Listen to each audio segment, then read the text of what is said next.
Kebenaran firman Tuhan pada Selasa 18 Oktober 2022 diberi tema Cara Allah Mendewasakan.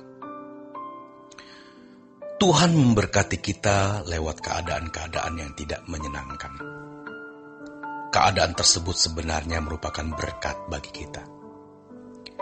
Jadi sejatinya kita harus berkata, "Aku tidak mengerti Tuhan, tetapi aku percaya." Maka kita harus memiliki cara pandang yang berbeda dengan anak dunia. Perspektif kita harus berbeda dengan anak dunia. Ingat, Tuhan tidak pernah memberi yang tidak terbaik. Berarti Tuhan selalu memberi yang terbaik. Jadi, keadaan yang kita alami, yang menurut kita tidak baik, ternyata baik. Kita harus melihat kehidupan ini dari sudut pandang kekekalan. Kalau kita tidak memandangnya dari sudut pandang kekekalan, maka kita tidak akan pernah bisa berjalan dengan Tuhan. Tuhan itu core bisnisnya atau urusan utamanya adalah mau menyelamatkan hidup kekal kita. Maka jangan terpaku pada masalah fana yang di depan mata. Tuhan mau menolong kita dari persoalan sakit penyakit, ekonomi, persoalan rumah tangga, dan masalah-masalah lainnya. Namun apalah artinya mendapat jalan keluar dari masalah-masalah fana, tetapi terhilang di kekekalan? Maka, cara pandang kita harus cara pandang kekekalan. Segala sesuatu harus dikaitkan dengan kekekalan. Sebab kita adalah makhluk kekal yang memiliki keberadaan kekal. Tubuh kita bisa binasa atau mati, tetapi jiwa dan roh kita itu kekal, yang akan mendapatkan tubuh baru di kekekalan nanti. Cara pandang yang benar adalah hidup yang sesungguhnya itu di kekekalan.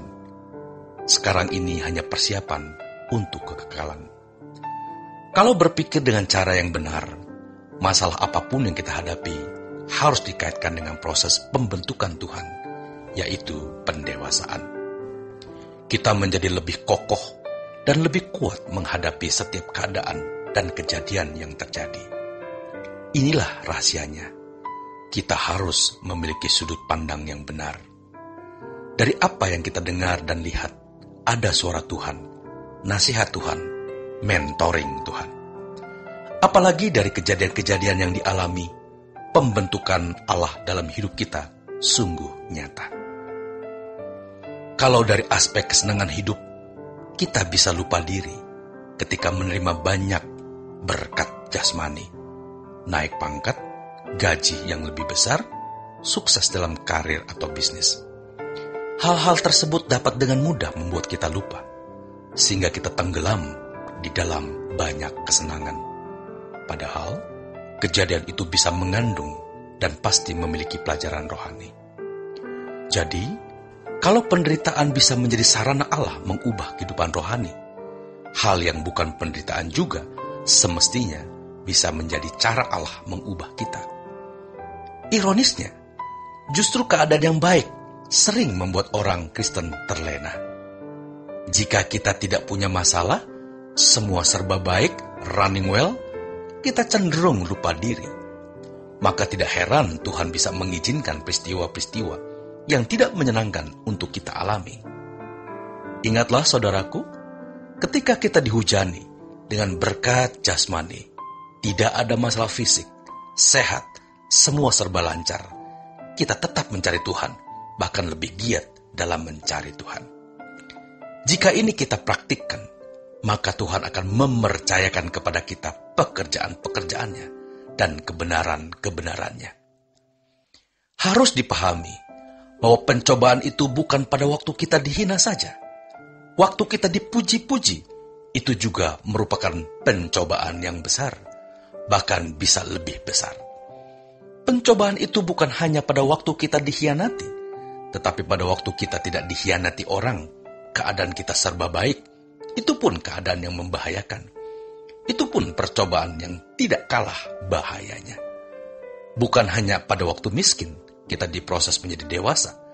Kekayaan yang berlimpah pun bisa menjadi pencobaan yang lebih berat. Jadi, segala hal bisa menjadi cara Allah memproses kita untuk menjadi dewasa. Saudaraku, ketika dalam keadaan yang menurut kita negatif, misalnya masalah rumah tangga, ekonomi berantakan, dikhianati, dihina orang, atau lain-lain, itu memang cara Allah mendewasakan kita. Tetapi saat kita dipuji, disanjung, banyak uang, naik pangkat, itu pun cara Allah mendewasakan. Dan harus kita temukan juga pelajaran rohani di balik semua itu.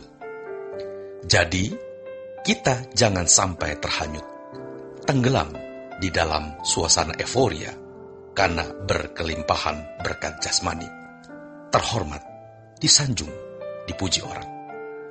Kita harus tetap berurusan dengan Allah dan memperkarakan mengapa bisnisku maju, mengapa aku naik pangkat, mengapa aku jadi orang terhormat, mengapa jalanku mulus tak ada masalah, tubuhku sehat, apa yang Engkau mau ajarkan kepadaku, ya Tuhanku.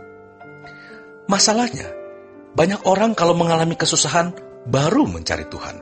Saat banyak uang, tidak mencari Tuhan. Kalau susah, baru mencari Tuhan. Kalau sakit, baru ke gereja. Kalau lagi sakit, baru ikut doa puasa. Tetapi kalau sehat, pergi jalan-jalan atau berwisata. Bukan tidak boleh wisata. Wisata boleh, tetapi jangan mengorbankan kesempatan atau waktu untuk mencari Tuhan dengan berwisata.